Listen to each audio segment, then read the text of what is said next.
Bonjour, je suis le professeur Lacombe, infectiologue à Sorbonne Université et chef de service du service de maladies infectieuses et tropicales de l'hôpital Saint-Antoine à Paris.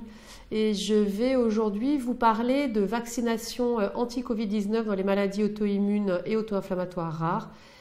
Les vaccins, pourquoi, quand et quels vaccins? Voici mes liens d'intérêt. Alors bien sûr, je ne peux pas vous parler de vaccins et des dysrégulations immunitaires sans vous rappeler quelques bases concernant la virologie du SARS-CoV-2 responsable de la Covid-19. Vous avez sur cette diapositive une très belle image de microscopie électronique du SARS-CoV-2 avec dans le panel A les particules virales dans les cellules du nasopharynx et puis dans le panel B, au niveau des têtes de flèches, les particules virales extracellulaires, au niveau des flèches, les inclusions cellulaires des composants viraux et au niveau des triangles, les cellules ciliées. Tout ça pour vous dire que le SARS-CoV-2 est un bêta-coronavirus et qui a entre autres 4 gènes, dont le gène codant pour cette fameuse protéine spike que je vous présente un peu plus en détail maintenant parce que c'est cette protéine spike qui est la cible des anticorps qui sont issus de la vaccination. Alors justement, quels sont les éléments virologiques de base du SARS-CoV-2? Donc vous voyez sur cette diapositive une image très schématisée du virus avec cet ARN simple brun et puis en bas à gauche une image en émission de positrons de la particule virale avec ces fameuses protéines spike. Protéines spike dont vous retrouvez l'architecture sur la droite de l'image, donc qui est composée de deux parties. Une partie qui va se fixer sur le récepteur des cellules dont il est l'hôte, donc le récepteur ACE2, et cette partie de la protéine spike s'appelle RBD pour Receptor Binding Protein. Et puis vous avez les deux parties S1 et S2, donc qui sont responsables de l'attachement au récepteur ACE2 et de la fusion avec la membrane. Alors, pour comprendre à quel moment la vaccination va vraiment agir, il faut avoir quelques éléments très simples de l'histoire naturelle de la Covid-19, une histoire naturelle qui est bien schématisée sur cette image avec 3 stades dans le développement de la maladie Covid-19. Le premier stade que l'on appelle la phase inflammatoire, la première phase que l'on appelle la phase virale, la deuxième phase que l'on appelle la phase pulmonaire et la troisième phase, la phase d'hyperinflammation. Le deuxième et le troisième stade composant ce que l'on appelle la phase inflammatoire en elle-même. Et vous voyez en dessous de ces différentes phases les symptômes cliniques et les anomalies biologiques et radiologiques. Et bien sûr, tout l'intérêt de la vaccination, ça ne va pas être tant de diminuer la transmission de personne à personne, qui serait vraiment un objectif ultime si on envisage l'élimination de la Covid-19, donc du SARS-CoV-2, voire son éradication, mais l'objectif, ça va surtout d'empêcher en fait l'évolution de la phase virale peu symptomatique vers cette phase hyperinflammatoire qui peut conduire au syndrome de détresse respiratoire aiguë, intubation et décès au final. Alors là aussi, pour bien comprendre comment va fonctionner la vaccination, il faut avoir quelques éléments de base de la réponse immunitaire dans l'infection à SARS-CoV-2. Donc ce schéma peut vous paraître un peu compliqué, mais on va le décomposer en 2 parties. Une première partie qui va correspondre à la réponse immune adéquate, donc qui va mener à la guérison, et puis une deuxième partie qui va correspondre à la réponse immune inadéquate qui, elle, va mener au décès. Alors, cette réponse immune adéquate, vous la voyez schématisée ici. Ce sont les patients qui vont avoir une faible charge virale avec une bonne activation du système immunitaire qui va permettre un contrôle de la réplication virale avec une activation d'une réponse antivirale rapide et une clairance du virus par les cellules responsables de cette clairance dans le corps humain qui s'appellent les macrophages. En parallèle de cette action de clairance virale, il va y avoir la montée d'une réponse anticorps par activation de cellules qu'on appelle les cellules Th1 et les cellules type lymphocyte B qui vont produire ces fameux anticorps neutralisants. Et donc le patient va guérir relativement rapidement, en général en 7 à 10 jours. Quand on a une réponse qui est inadaptée, une réponse immune qui est inadaptée, on voit qu'on a une réponse interféron de type 1 qui est retardée ou inadaptée, alors que la réponse interféron de type 1 est fondamentale pour pouvoir se débarrasser des agents infectieux tels que les virus.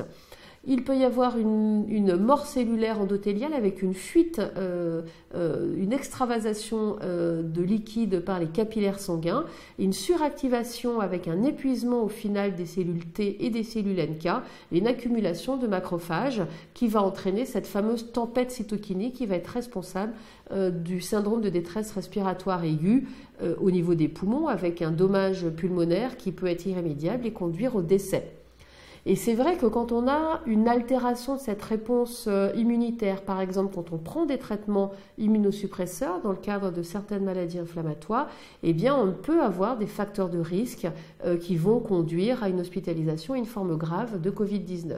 Alors justement, quels sont ces facteurs de risque immunitaire de forme grave de Covid-19 ? Eh bien, ça peut par exemple être l'âge, la réponse cellulaire B et T, donc cette production d'anticorps et cette fonction de clairance du virus, eh bien, peuvent être diminuées avec l'âge, et c'est ce qu'on appelle la sénescence immunitaire. Et avec l'âge, il y a également une diminution de la réponse vaccinale et un excès de risque de choc septique. Alors cette réponse cellulaire diminuée, eh bien, ça va entraîner une diminution de la possibilité de monter une réponse anticorps neutralisant. Et puis à côté de cette réponse cellulaire B diminuée, eh bien, il peut y avoir une diminution de la réponse T qui va diminuer le contrôle de l'infection active à SARS-CoV-2. Chez les sujets plus jeunes, cette réponse immune B ou T peut également être défaillante, par exemple en cas de maladie qui va viser les lymphocytes T ou les lymphocytes B, ou en cas de traitement immunosuppresseur, et il peut y avoir dans cette éventualité-là une augmentation du risque d'infection grave et de diminution également de la réponse vaccinale. Alors justement, quel est le lien entre Covid-19 et maladies inflammatoires sous immunothérapie ? Je vais vous présenter ici deux études, une américaine et une française. Donc une américaine qui en fait est une série de cas de patients présentant une Covid-19 avec une maladie inflammatoire, donc des arthrites rhumatoïdes, des arthrites psoriasiques, spondylarthrite ankylosante, etc. Et ces patients étaient traités avec des immunosuppresseurs ou des traitements dits biologiques comme des inhibiteurs de JAK lors du diagnostic de la Covid-19. Et les patients qui ont été inclus dans cette étude étaient au nombre de 86. Alors d'abord, un enseignement important, l'incidence de l'hospitalisation, eh bien, elle est de 16%. Alors pourquoi c'est important ? Eh bien, parce dans cette étude, ce taux a été rapporté à l'incidence de l'hospitalisation en général de la population du même secteur, toujours pour une cause de Covid-19, qui était de 26%. Donc on voit que ces patients n'ont pas plus été hospitalisés que la population générale. Et comme vous voyez dans le tableau à droite, qui a regardé l'impact du traitement immunosuppresseur sur l'évolution vers une forme grave, eh bien on voit qu'en fait il n'y a pas de surrisque en cas de traitement immunosuppresseur autre que les corticoïdes, en tout cas les traitements qui sont listés dans le tableau de droite. Et puis une très belle étude française, collaborative française, d'un consortium qui a regroupé plusieurs sociétés savantes, qui a étudié la sévérité de l'infection chez 694 patients avec une Covid-19 prouvée, donc des patients qui avaient des maladies inflammatoires ou rhumatismales. Vous voyez que dans 63% des cas, la Covid-19 était sous forme bénigne, avec une évolution modérée dans 24% des cas et une évolution sévère dans 13% des cas. Et cette étude qui a comparé ces chiffres à ceux de la population générale montre qu'il y a un peu plus de formes modérées que dans la population générale, mais pas plus de formes sévères. Les facteurs de risque de forme sévère, eh bien, en fait, sont ceux qui sont retrouvés dans la population générale, c'est-à-dire l'âge, le sexe masculin, un poids élevé, une hypertension artérielle. Et quand on s'est plus spécifiquement intéressé au traitement, qui était plus souvent associé à une forme sévère, eh bien on a retrouvé les corticoïdes avec un risque multiplié par 1,97, le mycophénolate mofétyle avec un risque multiplié par 6,6 et le rituximab avec un risque multiplié par 4,21.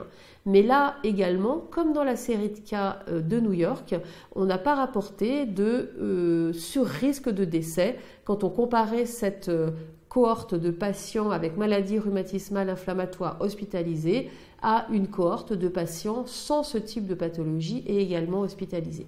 Donc plutôt rassurant sur le versant, quand on a une maladie inflammatoire et qu'on est traité avec des traitements immunosuppresseurs tels que ceux qui sont listés ici, a-t-on un risque plus important de forme sévère? Non, mais quand on est hospitalisé avec une forme modérée, en fonction de son traitement, on peut développer avec une fréquence plus importante une forme sévère.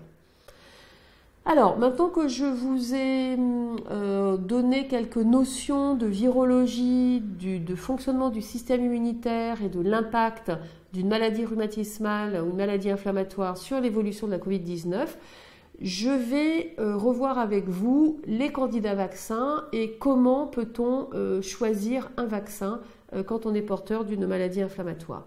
Alors, les candidats vaccins, vous avez ici un résumé des différentes plateformes vaccinales qui ont permis en un an de mettre au point plusieurs vaccins efficaces dans la prévention des formes graves de Covid-19. Donc, vous voyez, on développe des vaccins à ADN, des vaccins à ARN, et on va y revenir, des vaccins à ARN avec une membrane liposomale, c'est-à-dire constituée de lipides, de gras, qui leur permet plus facilement de rentrer dans les cellules qui vont fabriquer les anticorps à la demande de l'ARN messager. Et puis, il y a également des plateformes vaccinales à base de protéines.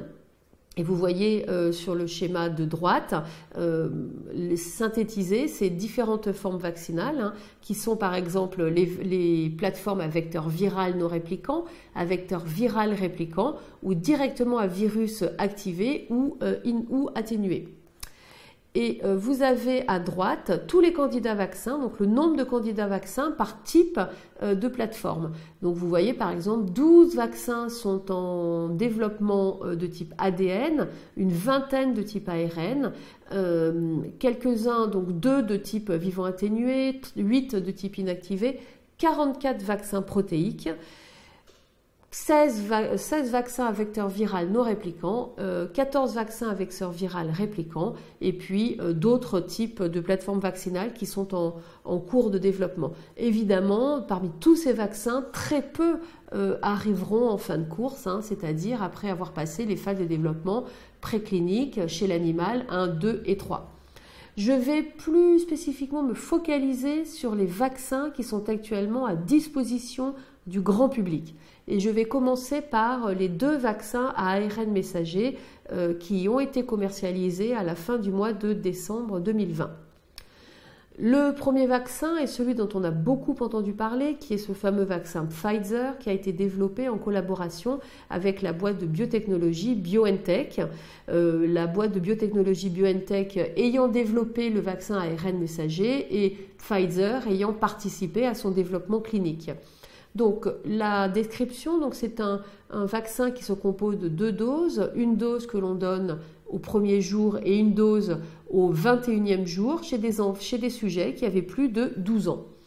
Vous voyez que 43 661 patients ont été inclus, donc un grand nombre de patients, de participants plutôt que de patients, puisque évidemment ces personnes-là n'étaient pas malades, ce sont des participants, des sujets volontaires. Parmi ces 43 661 volontaires, 170 ont développé une infection à SARS-CoV-2 et ils ont développé cette infection majoritairement quand ils avaient reçu un placebo, c'est-à-dire en gros la moitié des personnes vaccinées ont reçu un placebo. L'efficacité de ce vaccin est très élevée, 95% d'efficacité, de prévention des formes graves, 7 jours après la 2e dose de vaccin.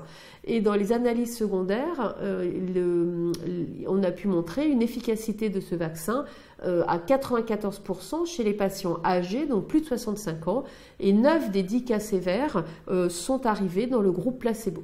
Le deuxième vaccin qui a été commercialisé en décembre est également un vaccin ARN messager, donc celui de la société américaine Moderna. Donc vous voyez là aussi le même schéma vaccinal, 2 injections, une AJ1, une AJ29, chez des sujets qui étaient adultes, donc plus de 18 ans. 30 000 patients ont été vaccinés, 30 000 volontaires ont été vaccinés. 95 cas d'infection à SARS-CoV-2 symptomatiques ont été relevés. Et là aussi, une efficacité très élevée, 94,5%. 14 jours après la deuxième dose. Et tous les cas sévères ont eu lieu dans le groupe placebo. Alors, point extrêmement important, la tolérance. À côté de l'efficacité avec ces vaccins ARN messagers, il était très important d'évaluer la tolérance. La tolérance, tout d'abord au niveau local. Donc les réactions locales dans les 7 jours qui suivent la vaccination. Vous voyez ici les résultats partagés en 2 groupes, un groupe 16 à 55 ans et un groupe plus de 55 ans. Vous avez à gauche les réactions locales après une dose et à droite les réactions locales après la deuxième dose. Donc vous voyez qu'en gros, ces réactions sont les mêmes entre la première dose et la deuxième dose. Plus importante localement, donc douleur au point d'injection avec le vaccin qu'avec le placebo. En revanche, tous les autres effets secondaires, particuliers rougeur, œdème, étaient identiques entre le vaccin et le placebo. Alors en ce qui concerne maintenant les effets secondaires de type systémique, c'est-à-dire les signes plus généraux d'effets secondaires comme de la fièvre, des frissons, de la fatigue, des maux de tête, de la diarrhée, des douleurs musculaires, etc., etc. Vous avez ici les effets secondaires après la première dose, identiques entre les moins de 55 ans et les plus de 55 ans et légèrement plus fréquents chez les personnes qui ont reçu le vaccin versus le placebo, mais finalement pas tellement d'effets secondaires et en tout cas pas d'effets secondaires graves. Il n'y a eu aucun décès et extrêmement peu de grade 4 qui ont interrompu la vaccination. En revanche, quand on regarde ici les effets secondaires après la deuxième dose, donc effectivement, les personnes qui ont été vaccinées avec le vaccin versus le placebo ont eu plus d'effets secondaires, en particulier de la fatigue, des céphalées, des douleurs musculaires et des douleurs articulaires. Et donc, c'est pour ça que l'on préconise, après une deuxième dose de ce vaccin Pfizer, de prendre des antipyrétiques, en particulier du paracétamol. Et vous voyez d'ailleurs complètement à droite de la figure que la prise d'antipyrétiques, d'antalgiques, était plus importante chez les patients qui ont eu le vaccin versus le placebo. Troisième vaccin dont je souhaitais vous parler, c'est le vaccin AstraZeneca. Donc, vous voyez ici son petit nom, Shadox 1nCoV-19. Donc le vaccin que l'on appelle nous le vaccin AstraZeneca, donc est un vaccin à vecteur viral, donc une autre plateforme vaccinale que les 2 ARN messagers. Un vecteur viral qui est un adénovirus de chimpanzé qui n'entraîne absolument aucun symptôme chez l'être humain. En revanche, qui va permettre aux cellules du corps humain qui fabriquent les anticorps d'intérioriser cet adénovirus qui contient le patrimoine génétique permettant aux cellules de notre corps humain de fabriquer les anticorps contre cette protéine virale, donc du SARS-CoV-2. Et vous voyez ici les résultats de cet essai. Donc le schéma vaccinal là aussi c'est J0 ou J1 et plus de J28. Alors pourquoi plus de J28? Parce qu'en fait des patients ont été vaccinés à 1 mois, à 2 mois ou à 3 mois. Les patients avaient plus, les volontaires avaient plus de 18 ans. Et vous voyez, grand nombre de patients, 23 000 patients en gros ont été inclus dans cet essai, 131 cas d'infection à SARS-CoV-2 confirmés ont été diagnostiqués parmi les patients qui ont été vaccinés. Et là, une différence d'efficacité entre 2 groupes de patients, des patients qui ont été vaccinés 2 fois avec une dose pleine de vaccin et la moitié des patients qui ont reçu une demi-dose, une dose pleine. Et vous voyez que l'efficacité était un peu différente entre les 2 bras. 90% quand les patients avaient reçu une demi-dose suivie d'une dose pleine et 62% quand ils avaient reçu 2 doses pleines. Ce qui fait au total une efficacité d'environ 70%.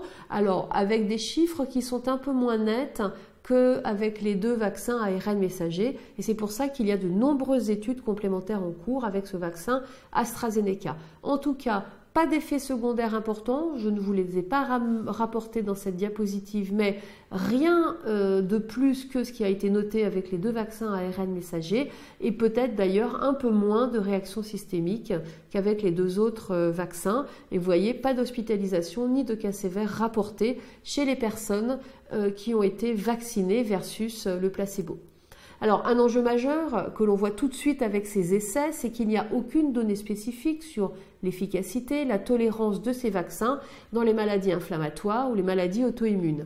Et c'est pour ça que quand on prend la décision de vacciner, eh bien, il faut peser le pour et le contre. Alors, le pour, un haut degré de protection contre le SARS-CoV-2, et je vous ai montré qu'il y avait quand même un surrisque de forme sévère en fonction des traitements immunosuppresseurs que l'on pouvait prendre dans le cadre de sa maladie inflammatoire, un bon profil de tolérance, une immunité de groupe qu'il est absolument fondamental d'acquérir pour pouvoir protéger bien sûr soi-même mais également les autres et son entourage.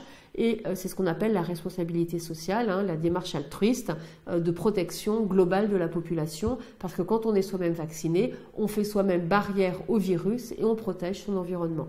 Alors, ce qui peut faire réfléchir quand on discute la vaccination, c'est qu'on n'a pas de données d'efficacité et de tolérance, et en particulier de protection à long terme, et on n'a pas de données sur le risque de poussée de la maladie auto-immune. Mais ces vaccins ne se conduisent pas différemment de tous les autres vaccins. On sait qu'en général, quand on a un traitement immunosuppresseur, la protection vaccinale est un peu plus faible, mais il n'y a pas de risque de poussée de sa maladie auto-immune avec les autres vaccins, et il ne devrait pas y en avoir avec ces vaccins-là. Alors évidemment, les pistes de recherche, et ça c'est très important et nos sociétés savantes y travaillent, quelle est l'efficacité et la tolérance de ces vaccins dans des populations particulières en fonction de sa maladie inflammatoire, de sa maladie auto-immune, quel va être l'impact de la maladie sous-jacente, comment va-t-on monitorer l'efficacité vaccinale quand on prend par exemple des immunosuppresseurs et dans quel délai va-t-on vacciner après une poussée de maladie inflammatoire. Donc toutes ces pistes-là sont des pistes de recherche, mais vous voyez bien que la balance bénéfice-risque est vraiment en faveur de la vaccination. Donc en attendant tout de même une bonne couverture vaccinale, il ne faut pas croire qu'on va pouvoir laisser tomber les gestes barrières. Et je voulais vous montrer ces résultats extrêmement intéressants sur l'efficacité des masques dans la prévention de la transmission du SARS-CoV-2, parce qu'évidemment, tant que la grosse majorité de la population française ne sera pas vaccinée, on ne pourra pas laisser tomber les masques. Et ces données sont vraiment là pour vous conforter dans l'idée que les gestes barrières sont absolument essentiels, même en étant vacciné, quand on est en situation de pandémie de virus respiratoire. Alors, l'efficacité des masques en question, eh bien, dans cet article qui est une revue systématique de la littérature avec une méta-analyse des données qui proviennent de 172 études qui ont analysé la diffusion du SARS-CoV-2 mais également du SARS-CoV, celui qui a été responsable d'une épidémie de pneumopathie hypoxémiante dans les années 2000, et le MERS, donc le MERS-CoV qui est responsable de poussées sporadiques d'infection en provenance du Moyen-Orient. Donc vous voyez au total 2647 patients dans ces 172 études. Eh bien, l'utilisation des masques, les chirurgicaux, les masques canards que l'on appelle également les FFP2 ou N95 ainsi que les masques en tissu, eh bien, permet de diminuer de façon considérable la transmission.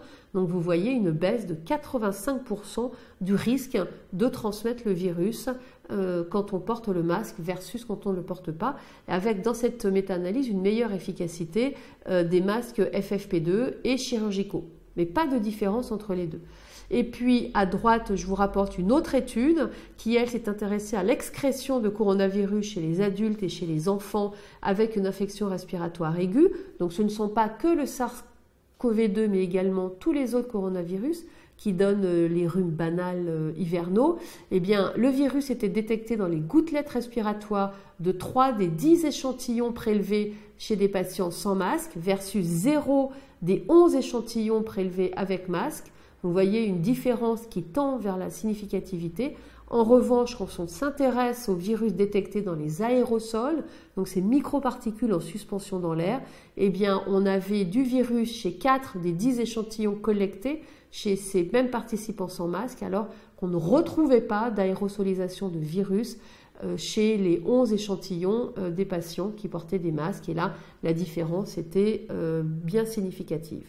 Donc, gros intérêt de continuer à porter le masque, même quand on est vacciné, tant qu'on est en situation épidémique. Alors, en conclusion, pas de risque d'infection sévère chez les patients avec maladie auto-immune versus la population générale. C'est-à-dire que les facteurs de risque qui prévalent et conduisent à la forme sévère, ce sera toujours l'âge, l'hypertension artérielle, le diabète, l'obésité, l'insuffisance cardiaque, insuffisance respiratoire, mais pas la maladie auto-immune en elle-même. Si malgré tout vous êtes infecté, le risque d'aggravation est lié au même facteur de risque que la population générale, je viens de vous le dire, mais également au type de traitement que vous êtes susceptible de prendre, en particulier les corticostéroïdes, le rituximab ou le mycophénolate mifotyle. Pas de données d'efficacité et de tolérance vaccinale dans la population des personnes avec maladie auto-immune ou maladie inflammatoire, maladie rhumatismale. On a donc besoin de faire des études spécifiques et c'est en cours. Faut-il privilégier chez ces patients particuliers les vaccins qui sont les plus immunogènes de façon à avoir une bonne réponse immunitaire avec des anticorps qui durent longtemps? La question est encore ouverte, mais intellectuellement, il semble que oui. Les vaccins à ARN messager permettent d'avoir un taux d'anticorps plus élevé, plus protecteur chez un plus grand nombre de personnes. Donc quand on a un traitement immunosuppresseur et qu'on est déjà à risque d'avoir une moins bonne réponse vaccinale, il faudra probablement se vacciner plutôt avec des vaccins qui entraînent une meilleure réponse immunitaire. Et bien sûr, les bénéfices de la vaccination sont bien supérieurs aux risques qui sont liés aux enjeux de tolérance ou de réactivation de la maladie sous-jacente. Et les études en cours dans des populations spécifiques de personnes porteuses d'une maladie auto-immune, d'une maladie inflammatoire ou traitées avec des immunosuppresseurs, eh bien, vont vraiment nous éclairer dans les mois à venir sur la politique vaccinale à conduire en France. Je vous remercie. Thank you.